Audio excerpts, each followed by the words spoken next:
back. Elvis X here from the Empire X Gaming community. And obviously, as you can tell by the title, I wanted to do a quick little discussion video about my all-time favorite game company, Capcom. And I know some of you are wondering, well, which side are you on? Are you on the side that's going to defend it for all of its missteps? Or are you going to bash the hell out of it and do the logical thing? A little bit of both, actually. I know, I'm standing in the middle. Now, before either side rages at me in the comments, let me explain. If you're not familiar with Capcom, and, you know, you've been living under the proverbial gaming rock, it's fine. Let me get you up to speed. So, Capcom has been one of the most influential game companies in history, with hits like Street Fighter influencing the fighting game genre, Resident Evil influencing the survival horror genre, Devil May Cry influencing the hack and slash genre, and others like Mega Man influencing the side-scrolling platformer genre. Needless to say, they've done a lot of shit. So, where does that leave them now? Well, as you know, a few years back, Capcom declared they were on the verge of bankruptcy, and the only thing saving them right now is their host of re-releases. You know, like the last couple of years, they've been remastering older Resident Evil games and Devil May Cry games and stuff like that, which I'm fine with. Again, I am a person who actually supports re-releases wholeheartedly, because if they are games that people have not gotten the chance to try out, that would like to play them now, it's kind of a bitch when most of these game companies don't want to include backwards compatibility. And I'm kind of getting sick of that, but that's a rant for another day. For example, Resident Evil Remake and Zero were exclusive to the Nintendo GameCube and Nintendo Wii, respectively, up until recently. Now people finally have the chance to play them on these current consoles, and again, I think that's a great idea.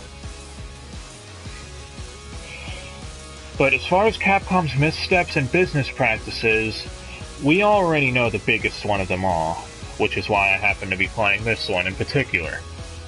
Thought it fitting. Street Fighter V.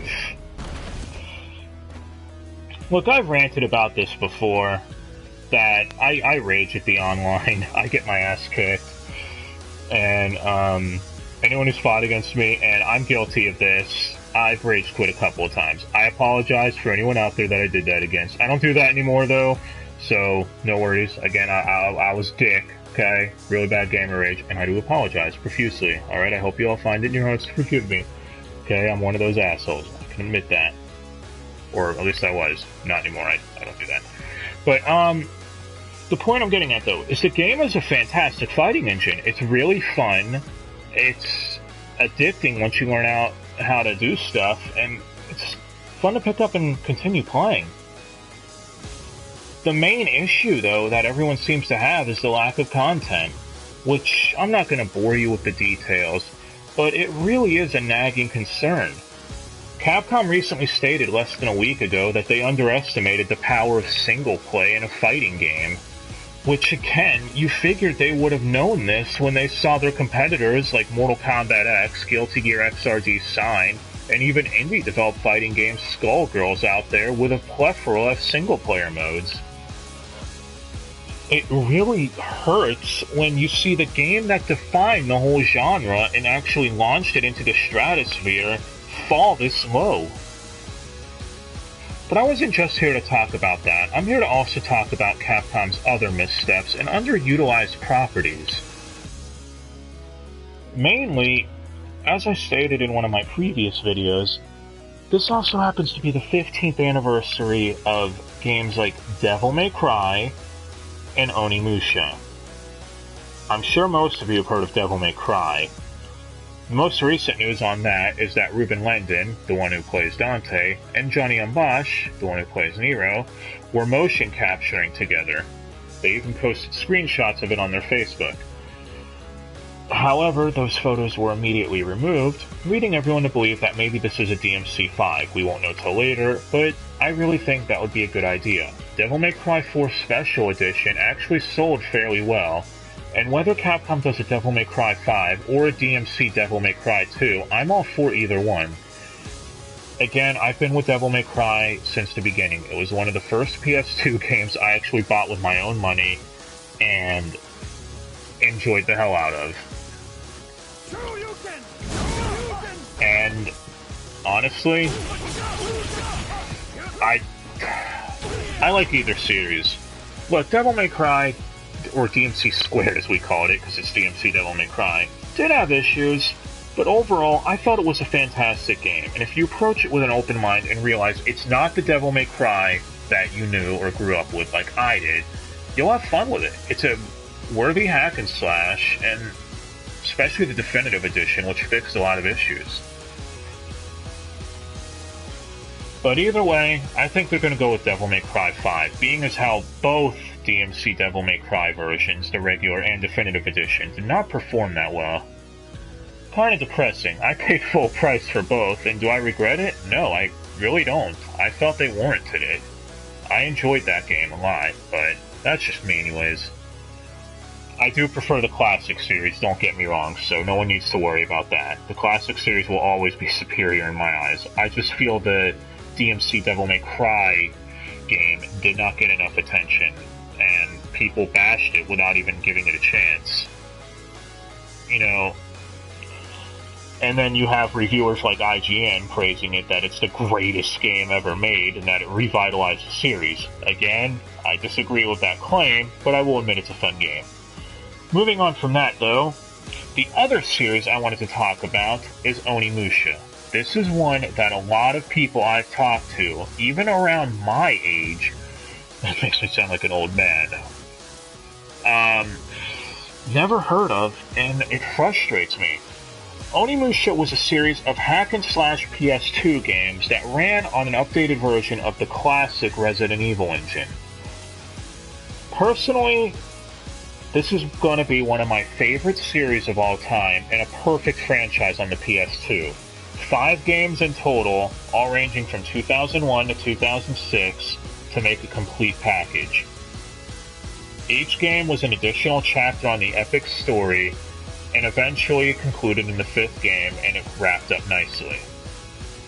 I'm not saying they need to make a new one or a reboot, just wish those games were remastered. I feel it's an underutilized franchise, and if you haven't seen it, you should close this video now and go look it up. Onimusha is an awesome series. Anyone who's played it will agree to that. Problem is, not many people I know did play it. Think Devil May Cry mixed with Resident Evil. That's the only way I can describe it. I know it sounds weird, but it's like Devil May Cry with Samurai. It's really badass. And ironically, all 3 of those are made by Capcom. In any event, last I heard on that was Onimusha was going to be possibly rebooted a couple months ago. This video, though, was mainly meant to look at Capcom's underutilized franchises, and personally to discuss my history with the company, as well as my opinion of them now. Capcom will always be my favorite game studio, at least development-wise. Street Fighter V is a huge misstep on a company that I viewed as being, well, almost perfect. Mainly because, again, the reason why I hold them in such high esteem, think of it from my perspective. Resident Evil was the very first game I ever played back in the late 90s. Onimusha and Devil May Cry were the first PS2 games I was heavily indulged with. So, naturally, I'd have a soft spot for Capcom. However, at the same time, it really hurts when you see a lot of your favorite franchises from your beloved company being abandoned by the wayside for no reason. Sure, there are maybe sales, but again, it just seems like a lot of their franchises they're afraid to give a shot. And I think they would do really good in the modern age. And here comes the big issue with Street Fighter. Street Fighter V was such a huge misstep, most people are now skeptic to trust Capcom anymore with their newer products. From the Resident Evil 2 remake to even Devil May Cry 5 stating something along the lines of, well, how do we know Devil May Cry 5 won't have the first 4 levels and then the other 20 won't come till later? You know, like they'll do that shit like they do with Street Fighter. Oh, we're going to make an empty promise. Not saying it's an empty promise. That remains to be seen. I don't think they're going to fuck us over on that. But again, it's understandable why everyone's going to be skeptic and not pay full price for their product. Look, I love Capcom to death, and honestly, I really hope that they actually step up their game a bit this year. There are 3 franchises that they've made whose anniversaries are here. They're already celebrating Resident Evils with re-releases of Resident Evil 0 HD and 4, 5, and 6. I do feel that there are other Resident Evil games they could utilize though, particularly the classic survival horror ones, like 2, 3, and Code Veronica, etc. Granted, those are PS1 games, but do a collection of them. Hell, even release them on the PS4 with trophy support for 10 or 15, hell, maybe even 20 bucks a piece. Seems a little pricey, but fans would pay for it, myself included. On top of that, as I stated, Devil May Cry and Onimusha. Utilize your properties, Capcom. We're not asking you to make new games. I mean, sure, that would be great, but you have a huge catalog of games you could put on the modern console, and you're not doing that. Capcom vs. SNK, for example. Anyone remember that series? They were 2 fighting games that were last updated 15 years ago. Honestly, if they released Capcom vs. SNK 2 today with online play on the PS4 and Xbox One, fans would go nuts over it. And why not? King of Fighters 14 is set to come out later this year, and Street Fighter 5? I'd love to see those 2 companies match up again. Obviously, Marvel vs. Capcom is a no-go. We all know the story behind that. But who knows? Who knows? A few other franchises that I'd like to discuss before closing. Mega Man. Capcom released Mega Man Legacy Collection last year with the first 6 games. Granted, the collection was rather lackluster compared to the ones we got on the PS2 and GameCube, etc. over a decade ago. I really feel that Capcom could have utilized that series a lot better too. Maybe they'll release some more later this year, but we'll see. They did announce a Mega Man animated series coming out again. But there are many franchises aside from that that have just been thrown away. Beautiful Joe, anyone remember that series? God Hand, remember that game? Okami, sure that got an HD re-release, but since then they haven't made any effort to make a sequel on it. And again, you know, maybe they don't have the funding, but Okami HD, last I checked, did sell extremely well on the PS3. We then also have other games that Capcom really wasted their money on releasing. I'm not dissing any of these games in particular, they're all maybe good in their own right, but it seems like Capcom takes a bunch of gambles because they had the money to throw around back then, and now they're regretting it wholeheartedly. I'm talking about games like Dark Void or Remember Me. Look, I didn't mind Remember Me, but anyone who's played that game and is a follower of it, I'm sure even you can admit yourself that there was no way it was going to sell like 20 million copies like Capcom predicted it would. The game's fun, but Capcom's having trouble just making a huge smash hit. And even when they do make a smash hit like Street Fighter V, the fans feel betrayed due to this shit. So come on, Capcom. Honestly, though, I'd say the major slap in the face, at least in my opinion, is Darkstalkers. Street Fighter's sister franchise, Darkstalkers, definitely is an underutilized franchise. Darkstalkers Resurrection was released around 3 years ago on the PlayStation 3 and Xbox Live Arcade. Since then, they haven't made any attempts to revitalize the franchise. Again, I'm one of those people who actually prefers that series to Street Fighter, but that's just me. Anyway, was any of you ever invested into Capcom as much as I was? Or rather still am? Because I feel Capcom should release a lot more of their older games. Let us play them on the modern console. I mean, hell, they're known for re-releases. Think about it. Street Fighter, how many times has that been re-released? And we know they can make grade A quality games to this day. Look at Dead Rising 3 on the Xbox One. That had a shit ton of effort put into it, and yet they seem to have completely abandoned the idea of putting forth effort now. Street Fighter V should have been released like 6 months out. The game is clearly unfinished, and this rant's going a lot longer than I intended it to.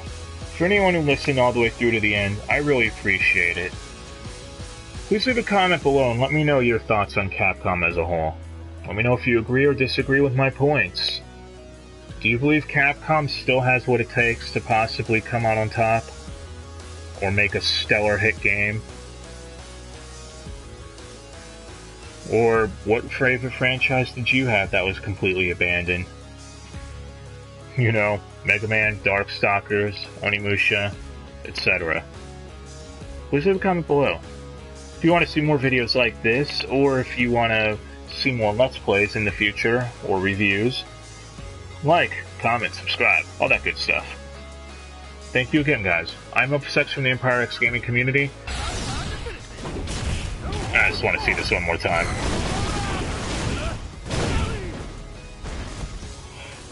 By the way, Alex is still free. Capcom fucked up and never actually made it where we have to pay for him.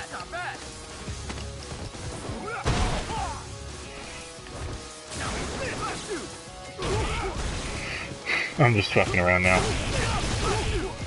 Anyway. Thanks again for watching, guys. Until next time, I'm Elvis X from the Empire X Gaming community.